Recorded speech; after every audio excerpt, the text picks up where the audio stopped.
class. Today our topic is Bohr's atomic theory. अब Bohr's atomic theory को जो है वो स्टडी करने से पहले हम एक बार ये देख लेते हैं कि बोहर से पहले जो रदरफोर्ड है उसने क्या वर्क किया था in the field of atomic theory.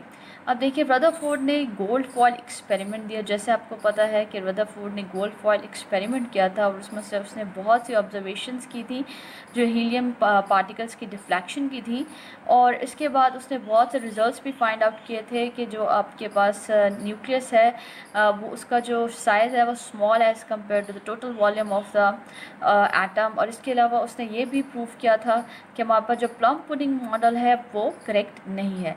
और उसने जो रदरफोर्ड है उसने प्लानिटरी मॉडल इंट्रोड्यूस करवाया था। अब प्लानिटरी मॉडल क्या था, जैसे आपको पता है कि जिस तरह से सन जो है वो मिड में होता है और जो बाकी जो हमारे पास प्लैनेट्स होते हैं वो रिवॉल्व करते हैं अराउंड द सन, तो उसने उसी से जो है वो रिलेटेड मॉडल दिया कि न्यूक्लियस जो है वो प्रेजेंट है in the mid of the atom and the electrons are revolving around the nucleus.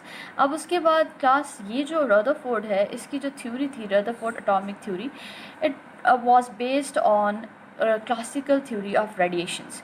अब क्लासिकल थ्योरी ऑफ रेडिएशंस की बेस पे यानी जो रदरफोर्ड ने बताया कि जो न्यूक्लियस है वो पॉजिटिवली चार्ज और इलेक्ट्रॉन्स रिवॉल्व करते हैं अराउंड द न्यूक्लियस, ये बात बिल्कुल ठीक थी। लेकिन जो डिफेक्ट्स हमने रदरफोर्ड एटॉमिक थ्योरी के एटॉमिक मॉडल के वो हमारे पास थे। अब ये कि हमारे पास ये जो थ्योरी है ये बेस करती है क्लासिकल थ्योरी ऑफ रेडिएशन पे, जिसके मुताबिक अगर कोई चार्ज स्पीशी जो है अगर कोई स्पीशी चार्ज है तो वो अपनी एनर्जी रिलीज़ करती रहेगी उस वक्त तक जब तक उसकी एनर्जी जो है वो ख़त्म नहीं हो जाती। जैसे हमारे पास यहाँ पे आप देख सकते हैं, तो उस थ्योरी को इसने अप्लाई किया और अपने एटॉमिक मॉडल पे, तो उसके मुताबिक क्योंकि इलेक्ट्रॉन चार्ज स्पीशी है तो वो न्यूक्लियस के गिर्द रिवॉल्व करेगा without any orbit without any boundaries, revolve करता रहेगा और उसके बाद जैसे इसकी एनर्जी ख़त्म हो जाएगी ये न्यूक्लियस में फॉल डाउन करेगा। अब देखिए क्लास, अगर इलेक्ट्रॉन जो है वो इस तरह से रिवॉल्व करते रहें और न्यूक्लियस के अंदर गिर जाए तो इस तरह से तो एटम एग्जिस्ट ही नहीं करेगा, लेकिन असल में तो एटम एग्जिस्ट करता है और ये हमारे पास स्टेबल होता है। ठीक है क्लास, तो इसका मतलब ये है कि जो रदरफोर्ड एटॉमिक मॉडल था वो परफेक्ट नहीं था, उसमें कुछ खामियां थी। जैसे ये बात तो बिल्कुल ठीक है कि इलेक्ट्रॉन्स रिवॉल्व करते हैं अराउंड द न्यूक्लियस, लेकिन जो तरीका बताया गया है इलेक्ट्रॉन्स की रिवॉल्विंग का वो ठीक नहीं था। अब देखिए बोहर्स एटॉमिक थ्योरी जो है वो हमारे पास नेक्स्ट थ्योरी है जिसने जो है उन तमाम डिफेक्ट्स को ख़त्म किया जो रदरफोर्ड के अंदर थी।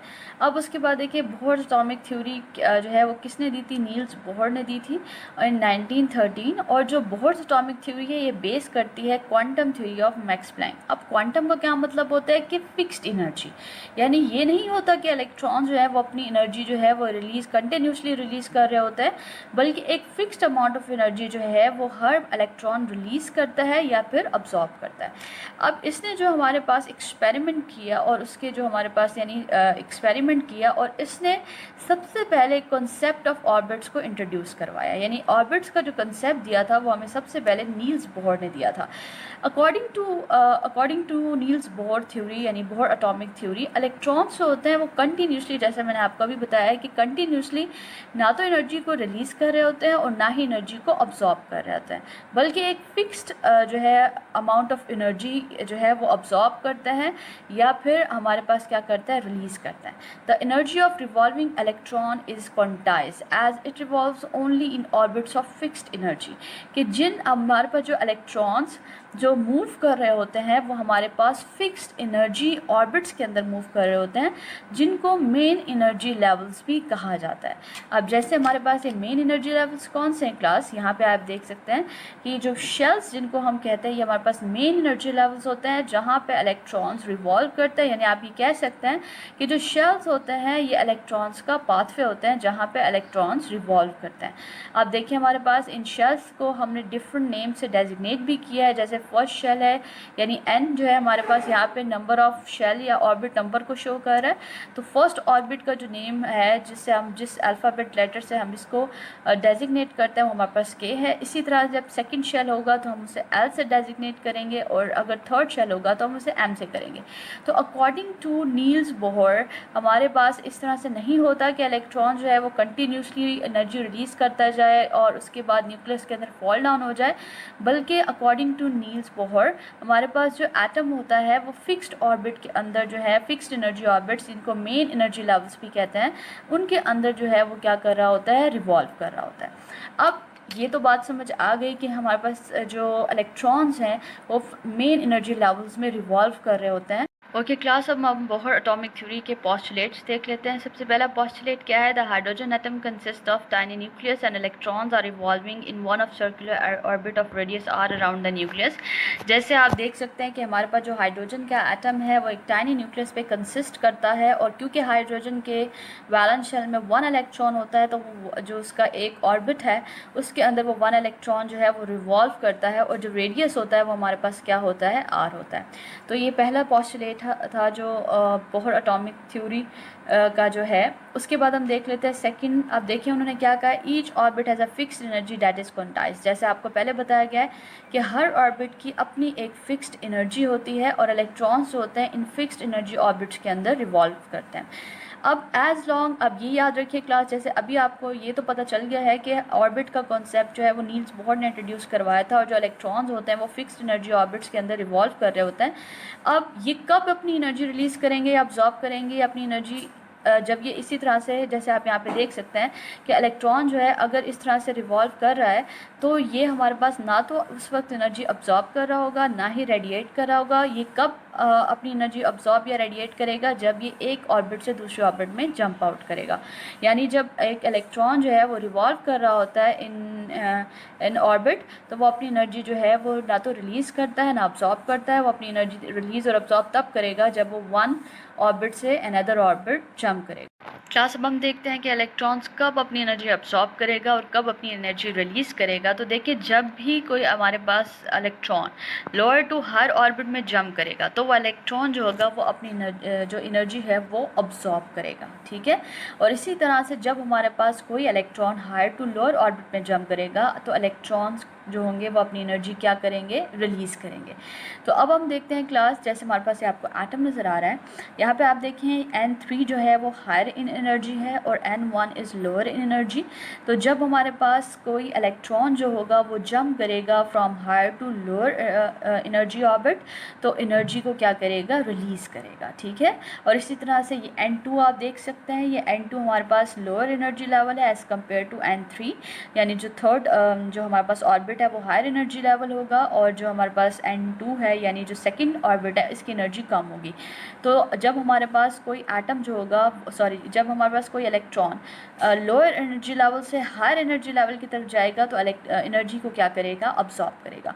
अब ये चेंज इन एनर्जी, अब जैसे हमारे पास इलेक्ट्रॉन हायर टू लोअर और लोअर टू हायर ऑर्बिट्स में जंप कर रहा है, तो ये जो चेंज इन एनर्जी होगी ये इक्वल होती है hv के, जबकि h हमारे पास क्या है, प्लैंक्स कांस्टेंट, जिसकी वैल्यू है 6.63 10⁻34 जूल सेकंड, और v क्या है, फ्रीक्वेंसी ऑफ लाइट। अब फ्रीक्वेंसी ऑफ लाइट का क्या ताल्लुक है क्लास? देखें, एक इलेक्ट्रॉन ऐसे ही जो है, यानी कि ये नहीं होता कि इलेक्ट्रॉन आखिर जब इलेक्ट्रॉन ऑर्बिट के अंदर रिवॉल्व कर रहा है, तो ऐसी कौन सी फोर्स है जिसकी वजह से इलेक्ट्रॉन जो है वो अपनी एनर्जी को रिलीज़ कर एक ऑर्बिट से सेकंड ऑर्बिट में जंप कर रहा होता है, ये अपनी एनर्जी को रिलीज़ कर रहा होता है, अपनी एनर्जी को अब्जॉर्ब कर रहा होता है। वो एनर्जी इनको आती कहाँ से है?